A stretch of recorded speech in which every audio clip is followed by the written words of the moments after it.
आप देख रहे हैं न्यूज फॉर इंडिया। मैं हूं आपके साथ दीपिका ओझा। चलिए आज के मुद्दे की शुरुआत करते हैं। यूपी में विधानसभा की 10 सीटों पर उपचुनाव को लेकर इंडी अलायंस ने अपनी बिसात बिछानी शुरू कर दी है और सीट शेयरिंग को लेकर भी सपा और कांग्रेस में सहमति बन गई है, जिसके मुताबिक समाजवादी पार्टी 7 और कांग्रेस 3 सीटों पर चुनाव लड़ेगी। विपक्षी गठबंधन ने इन सीटों पर प्रत्याशियों के चयन की कवायद भी शुरू कर दी है। वहीं दूसरी ओर सत्ताधारी दल बीजेपी जहां बैठकों का दौर लगातार जारी है और उपचुनाव को लेकर बीजेपी की क्या रणनीति होगी, इस पर पत्ते खुलने अभी बाकी है। बड़ा सवाल यह है कि क्या बीजेपी इन 10 सीटों में से सहयोगियों को भी सीट देगी। वैसे भी एक सीट निषाद पार्टी के कोटे की खाली हुई है, वहीं आरएलडी के कोटे की भी एक सीट खाली हुई है। ऐसे में सीट शेयरिंग का एनडीए का क्या फॉर्मूला रहेगा, ये भी बड़ा सवाल है। असल में ये उपचुनाव सत्ता पक्ष और विपक्ष दोनों के लिए कड़ी अग्नि परीक्षा जैसा साबित होने वाला है। विपक्ष की अगर जीत होती है तो सीधा मैसेज जाएगा लोकसभा चुनाव में गठबंधन की जीत तुक्का नहीं थी। वहीं अगर एनडीए को लीड मिलती है तो संदेश ये जाएगा कि अभी भी बीजेपी की जड़ें यूपी में मजबूत हैं।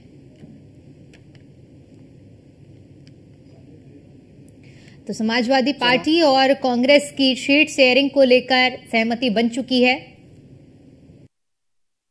उपचुनाव में 10 हैं शायद हमारे उत्तर प्रदेश में, जिसमें 7 पे समाजवादी पार्टी लड़ रही है और 3 पे कांग्रेस लड़ रही है।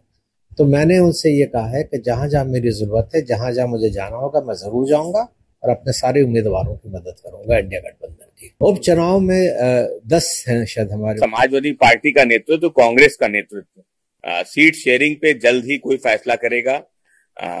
उपचुनाव की जब घोषणा होगी तो समाजवादी पार्टी कांग्रेस नेतृत्व बैठ के जो सीट शेयरिंग का फॉर्मूला है उसको तय कर लेंगे। समाजवादी पार्टी अपने पीडीए फॉर्मूले पे इस चुनाव को लड़ेगी। समाजवादी पार्टी अपने पीडीए फॉर्मूले पे इस चुनाव को लड़ेगी। एक बात बहुत स्पष्ट है कि इंडिया गठबंधन, समाजवादी पार्टी, कांग्रेस का एकमात्र लक्ष्य है कि भारतीय जनता पार्टी की जन विरोधी सरकार, पीडीए विरोधी सरकार को हटाना है। जब भी चुनाव की घोषणा होगी सीट शेयरिंग पे दोनों कांग्रेस नेतृत्व, समाजवादी पार्टी का नेतृत्व वो बैठ के फैसला कर लेगा। जहां तक सलीम शेरवानी जी के बयान का सवाल है तो समाजवादी पार्टी समझती है कि ये उनका निजी बयान हो सकता है। जब भी सीट शेयरिंग पे फॉर्मूला फाइनल हो जाएगा, जो राष्ट्रीय नेतृत्व है वो जरूर इस बारे में मीडिया से भी बात करेगा। समाजवादी पार्टी के नेता हैं सलीम शेरवानी जी, उन्होंने जो कहा है तो वो उनका अपना वक्तव्य हो सकता है, लेकिन सीटों की बंटवारे की स्थिति राष्ट्रीय नेतृत्व दोनों पार्टियों के तय करेंगे।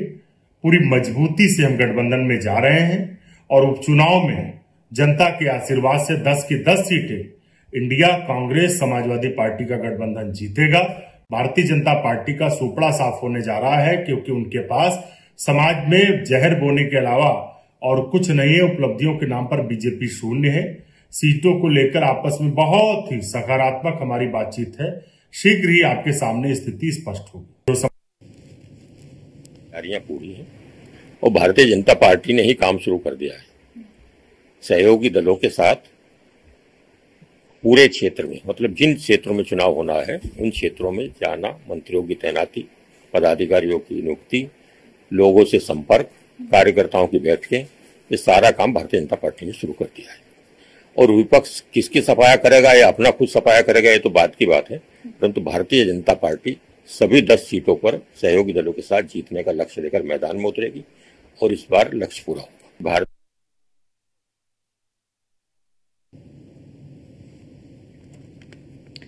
तो अब लोकसभा चुनाव के बाद उपचुनाव की बारी है और उपचुनाव में 10 सीटों में उपचुनाव होना है उत्तर प्रदेश में। और ऐसे में जहां एक तरफ बात करते हैं इंडिया अलायंस की, 10 सीटों में से सीट शेयरिंग का जो फॉर्मूला लगभग जो आंकड़ा सामने आ रहा है उसके मुताबिक 7 सीटों पर समाजवादी पार्टी चुनावी हुंकार भरेगी, वहीं 3 सीटों पर कांग्रेस चुनावी मैदान में उतरेगी। ऐसे अभी सूत्रों के हवाले से जानकारी मिल पा रही है। और इनमें से ये 7 सीटें कौन सी होने वाली है, 3 सीटें कौन सी होने वाली हैं, इसको लेकर भी अभी चर्चा चल रही है, हालांकि ये स्पष्ट नहीं हो पाया। तो वहीं दूसरी ओर अगर बात भारतीय जनता पार्टी और एनडीए गुट की करते हैं तो एनडीए के खेमे में सीट शेयरिंग का क्या कुछ फॉर्मूला रहता है, इसको देखना बेहद दिलचस्प रहेगा, क्योंकि जहां एक सीट जो कि निषाद पार्टी से भी है खाली हुई है, एक सीट जो कि आरएलडी की खाली हुई है, ऐसे में अब किस आधार पर भारतीय जनता पार्टी और एनडीए गुट में समन्वय बैठता है और सीट शेयरिंग होती है, ये देखने वाली बात होगी। लेकिन इन सब बातों के बीच में ये 10 सीटों में होने वाले उपचुनाव बेहद दिलचस्प हैं, और दिलचस्प इसलिए क्योंकि ये चुनाव के नतीजे तय करेंगे कि जो उत्तर प्रदेश में लोकसभा चुनाव में नतीजे रहे हैं, अगर विपक्षी गठबंधन यानी कि इंडी गठबंधन इस बार की इन 10 सीटों में ज्यादा से ज्यादा सीटें जीतने में कामयाब रहता है, तो ये सिद्ध कर देगा कि लोकसभा चुनाव के जो परिणाम थे वो महज एक तुक्का नहीं थे।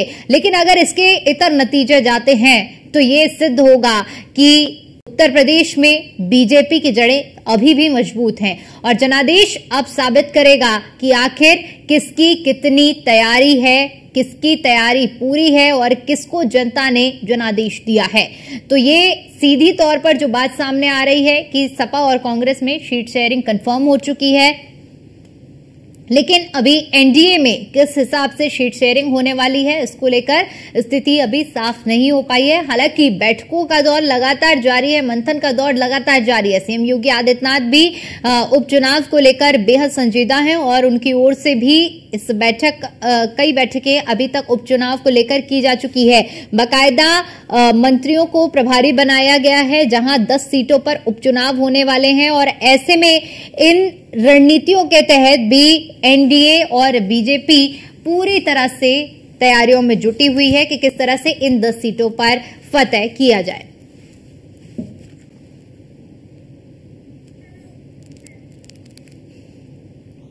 और चलिए इसी मुद्दे पर करते हैं चर्चा करने के लिए हमारे साथ मेहमानों का खास पैनल जुड़ा हुआ है, जिनसे मैं आपका परिचय करा देती हूं। कुंवर जपेंद्र सिंह जी हमारे साथ जुड़े हुए हैं, प्रवक्ता हैं भारतीय जनता पार्टी से। डॉक्टर करण त्रिपाठी जी हमारे साथ जुड़े हुए हैं, प्रवक्ता हैं कांग्रेस पार्टी से।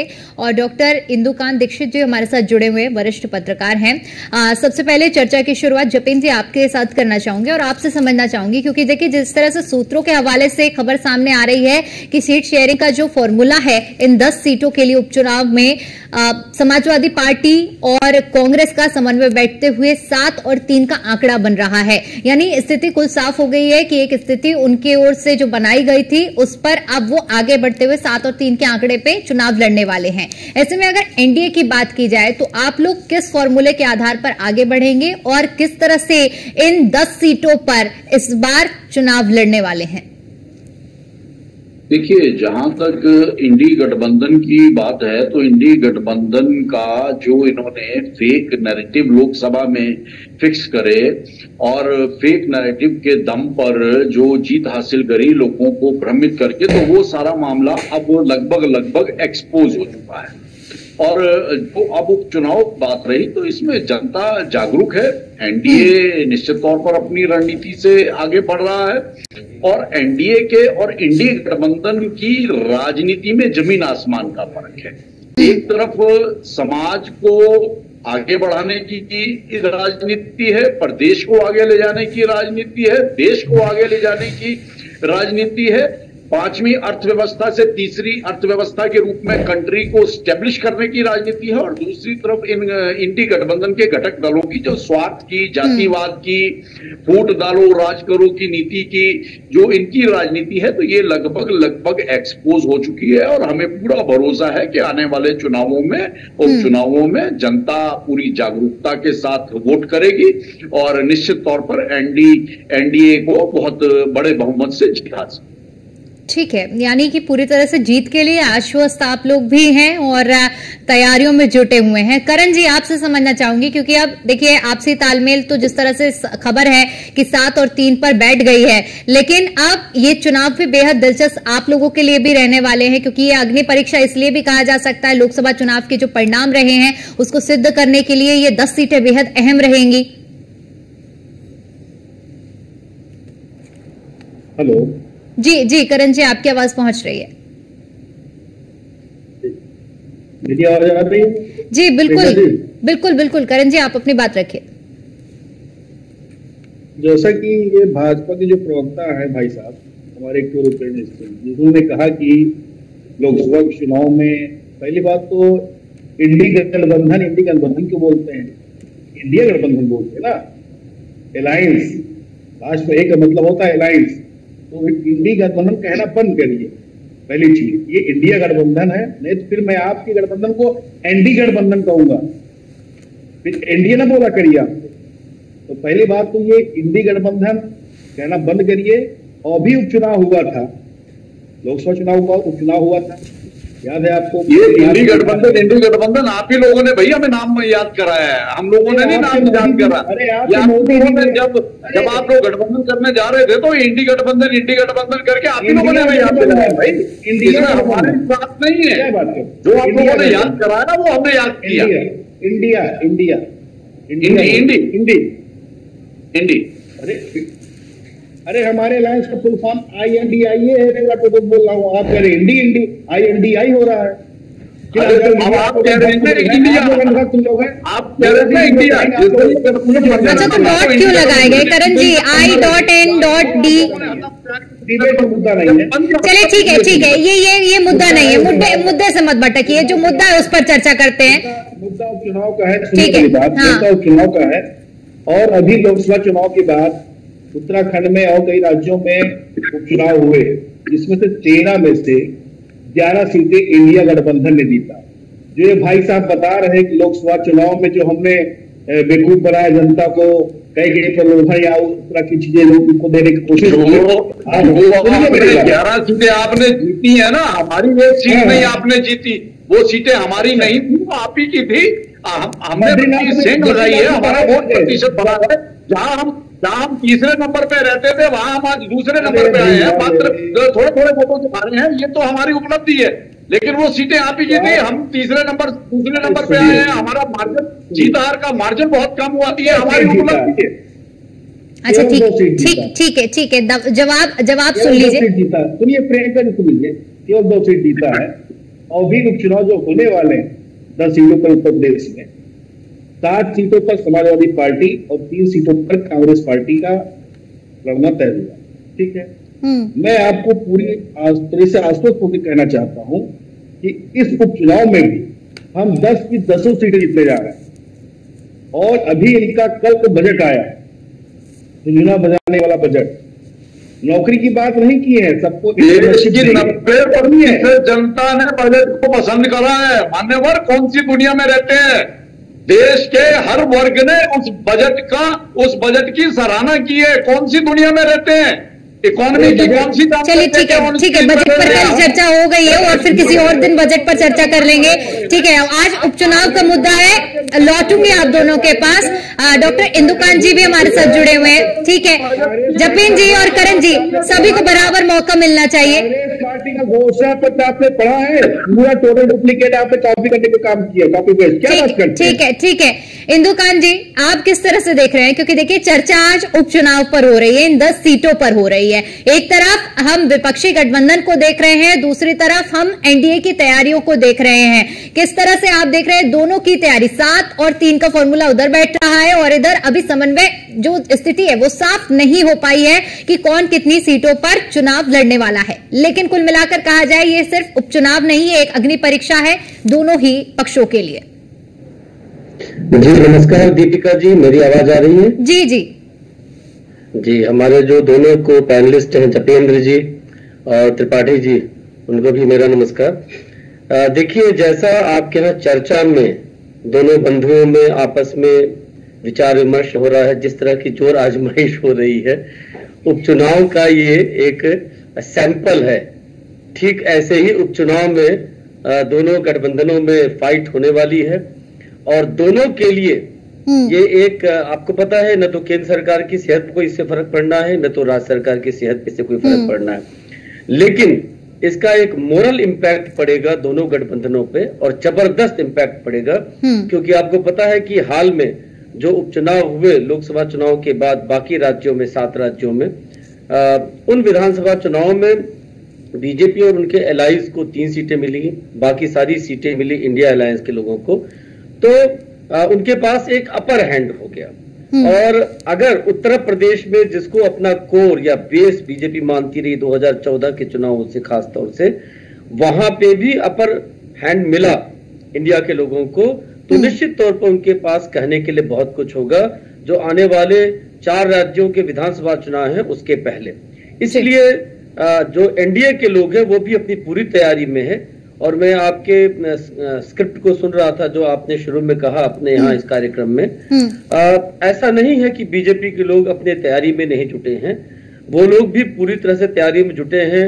अपने जो स्कोर कार्ड है उसका पूरा विश्लेषण कर रहे हैं, राष्ट्रीय स्तर पे, राज्य स्तर पे, और तमाम बैठकें हुई हैं। नहीं करण जी यहाँ पर रोकना चाहूंगी, क्योंकि ऐसा हमारी ओर से नहीं कहा गया है कि बीजेपी तैयारी में नहीं जुटी हुई है। सभी लोग मंथन कर रहे हैं, चाहे सत्ता पक्ष हो चाहे विपक्ष हो। हालांकि हमारी ओर से जो कहा गया है उसमें अभी सीट शेयरिंग की बात को लेकर कहा गया है कि अभी स्थिति साफ नहीं हुई है कि किसकी सीट कितनी होने वाली है। करेक्ट। एक बात सिर्फ मैं और ऐड कर दूं कि जो इन 10 सीटों पर उपचुनाव होने जा रहे हैं उनमें 5 सीटों पर पहले पावर में थी, उन 5 सीटों को जीता था समाजवादी पार्टी ने, जैसे अखिलेश जी की सीट है, और एक सीट उनके उस समय के अलायंस पार्टनर अपने इनके पास था, चौधरी जी के पास था, जयंत चौधरी जी के पास। अब इन चुनाव में जो लड़ाई होने जा रही है, 6 सीटों पर सिटिंग थी समाजवादी पार्टी और आरएलडी मिलकर के, और 3 पे बीजेपी और बाकी उनकी अलायंस पार्टी निषाद, और अब जयंत इनके पास आ गए, तो 5-5 पे थे। लड़ाई बिल्कुल बराबरी की है और कोई भी किसी को कमजोर नहीं आंक रहा है। और मैं ये मानता हूं कि दोनों गठबंधन जिस तरह की तैयारी कर रहे हैं बहुत जबरदस्त उपचुनाव देखने को मिलेंगे। एक तरह से आप ये समझ लें कि जो 2027 में विधानसभा चुनाव होंगे उत्तर प्रदेश में, उसकी एक तैयारी दिखाई देगी दोनों गठबंधनों की। बिल्कुल, मतलब ये कहना गलत नहीं होगा कि 2027 का हमें मिनी वर्जन देखने को मिलने वाला इन 10 सीटों के उपचुनाव में। जी बिल्कुल ठीक कहा आपने। ठीक है, लौटूंगी दुकान जी। स्कंदिता मिश्रा भी हमारी संवाददाता जुड़ी हुई हैं। स्कंदिता, क्योंकि देखिए उपचुनाव की रणभेरी जो लगभग तैयार हो चुकी है, सभी दल अपनी तैयारियों में जुटे हुए हैं, ऐसे में अब बात सीट शेयरिंग पर आ रही है, तैयारियों पर आ रही है कि आखिर किसकी तैयारी कितनी ज्यादा भारी रहती है, किस पर कितनी भारी पड़ती है। सबसे पहली बात तो ये रहेगी कि जिसकी जितनी सीटें हैं वो सीटें बचाना और उसके बाद आगे की फतेह करना। देखिए बिल्कुल आपको बता दें, जिस तरीके से लगातार उपचुनाव की अगर बात की जाए तो इसको एक सैंपल टीजर की तरह से देखा जा रहा है कि और चाहे सत्ता पक्ष की बात कर ली जाए चाहे विपक्ष की बात कर ली जाए, दोनों ही तैयारियों में जुटे हुए हैं। और अगर सीट शेयरिंग की बात की जाए तो इंडिया गठबंधन को लेकर कांग्रेस भी बैठक कर रही है और एक और दूसरी तरफ वहां समाजवादी पार्टी भी बैठक कर रही है कि कांग्रेस को कितनी सीटें देनी है। अगर विपक्ष की बात की जाए तो विपक्ष में 7 और 3 का जो है उसको लेकर लगातार बात निकलकर सामने आ रही है, जहां पर समाजवादी पार्टी 7 सीटों पर लड़ने की बात कर रही है, 3 सीटों पर जहां पर कांग्रेस के पास जिताऊ प्रत्याशी हैं उन पर उनको कांग्रेस को देने की बात कर रही है। हालांकि वहीं दूसरी ओर कांग्रेस चाहती है, समाजवादी पार्टी चाहती है कि कांग्रेस उनको महाराष्ट्र में और हरियाणा में उनको सीट दे। तो कहीं ना कहीं गिव एंड टेक वाली पॉलिसी जो है वो हमें देखने को मिल रही है कि एक और जहां समाजवादी पार्टी अगर यूपी में कांग्रेस को सीटें दे रही है, 3 सीटें उपचुनाव में, तो महाराष्ट्र और हरियाणा में भी अपनी पार्टी के विस्तार कर रही है और वहां पे सीटें चाह रही है, क्योंकि आने वाले दिनों में वहां पर चुनाव होने को है। और अगर सत्ता पक्ष की बात की जाए तो सत्ता पक्ष भी जो अपने रूठे कार्यकर्ता हैं उनको मनाने की कवायद शुरू कर चुकी है, उनको मनाने में लगी हुई है और हर मुमकिन तैयारी कर रही है कि हर हाल में ये जो 10 सीटें हैं इसको हर हाल में जीतना है और अपने खेमे में लेके आना है। अगर अभी भी आज भी हमने जब उनसे बीजेपी प्रवक्ता से बात की तो उन्होंने भी कहा कि एनडीए की पूरी तैयारी है इस उपचुनाव को लेकर, जिससे कहीं ना कहीं साफ तौर पर समझ में आ रहा है कि भाजपा अपने गठबंधन दलों के साथ मिलकर ये जो है वो चुनाव लड़ेगी। हालांकि सीट शेयरिंग को लेकर अभी तक उनकी तरफ से कोई भी बात निकलकर सामने नहीं आई है कि क्या सभी सीटों पर वो खुद ही चुनाव लड़ेगी बीजेपी या फिर अपनी जो सहयोगी दल की पार्टियां हैं उनमें से भी किसी को मौका दे सकती है। फिलहाल जो है वो तैयारियां जोरों से चल रही हैं, चाहे विपक्ष की बात कर ली जाए चाहे सत्ताधारी पार्टी की बात कर ली जाए, दोनों ही एड़ी चोटी का जोर लगा रही है कि हर हाल में 10 सीटें किसी भी तरीके से जीतनी है, जिसका जो है ओवरऑल प्रभाव की अगर बात की जाए तो ना तो ये राज्य सरकार में पड़ने वाला है, ना फिर ये ना ही ये क्या कहते हैं आगे 27 के चुनाव में पड़ेगा। लेकिन कहीं ना कहीं गठबंधन के ऊपर असर जो है वो बिल्कुल देखने को मिल सकता है, क्योंकि इंडिया गठबंधन जो है वो लोकसभा चुनाव 2024 के लिए हुआ था और अब जो है जब उपचुनाव हो रहा है 10 सीटों पर, तो यहाँ पर भी देखने को मिल रहा है। तो ऐसे में कहीं ना कहीं सवाल खड़े हो रहे हैं, क्योंकि अब इंडिया गठबंधन में अगर बात की जाए तो अब ये उपचुनाव में भी देखने को मिल रहा है। हालांकि जब पहले मध्य प्रदेश में, राजस्थान में विधानसभा चुनाव हुए थे, तब समाजवादी पार्टी ने चाहा था, बिल्कुल तब समीकरण अलग थे, लेकिन अब जो लोकसभा चुनाव के बाद नतीजे आए हैं उसके बाद अब समीकरण पूरी तरह से बदल चुके हैं, और यही वजह है कि अब हमें देखने को मिल रहा है कि विधानसभा चुनाव में भी ये समन्वय उसी तरह बैठा है। ठीक है स्कंदिता, करण जी आपसे समझना चाहूंगी, क्योंकि देखिए विधानसभा चुनाव के अपने अलग मुद्दे होते हैं, लोकसभा चुनाव के अपने अलग मुद्दे होते हैं। जो लोकसभा चुनाव के परिणाम आए हैं उसमें जनता ने केंद्र सरकार को ध्यान में रखते हुए जो अपना जनादेश दिया है, लेकिन जब हम उपचुनाव की बात करते हैं तो अभी जैसा कि इंदुकांत जी भी जिक्र कर रहे थे कि इससे ना तो केंद्र सरकार पर असर पड़ेगा और ना ही राज्य सरकार पर असर पड़ेगा। अब अगर बात करें इस जनादेश की, तो इन मुद्दों को अगर देखा जाए, जिस तरह से अभी जिक्र किया मैंने कि अपने अलग अलग मुद्दों को ध्यान में रखते हुए, अब क्या आप लोगों के मन में चल रहा है कि जनता किस तरह से इन उपचुनाव को लेगी और क्या जनादेश आप लोगों को देगी?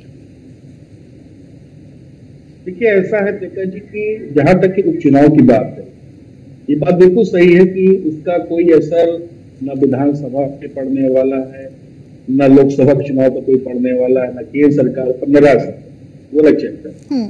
लेकिन जो विधानसभा का जो उपचुनाव, इससे जैसा कि इंदुकांत जी ने बोला कि जो भी पार्टियां इसमें विनिंग होती है, जो भी जीतती, उसको कहीं ना कहीं मनोबल उसका बढ़ेगा, आत्मविश्वास बढ़ेगा, और आने वाले विधानसभा जो चुनाव हो उत्तर प्रदेश में 2027, डेफिनेटली हम लोग 2027 में, आज आपको मैं पूरी तरीके से आश्वस्त करना चाहता हूँ कि 2027 के चुनाव में विधानसभा में उत्तर प्रदेश में होंगे, उसमें इंडिया गठबंधन, समाजवादी पार्टी और कांग्रेस पार्टी पूरी तरीके से। चलिए ठीक है, माफी के साथ रोकना चाहूंगी क्योंकि समय की कमी है, इसलिए चर्चा को यहीं समाप्त करना पड़ेगा। आप सभी का बहुत बहुत शुक्रिया हमारे साथ चर्चा में जुड़ने के लिए और अपना कीमती समय हमें देने के लिए। इसी के साथ फिलहाल के लिए इतना ही। बाकी तमाम बड़ी खबरों के लिए देखते रहिए न्यूज़ 1 इंडिया। नमस्कार।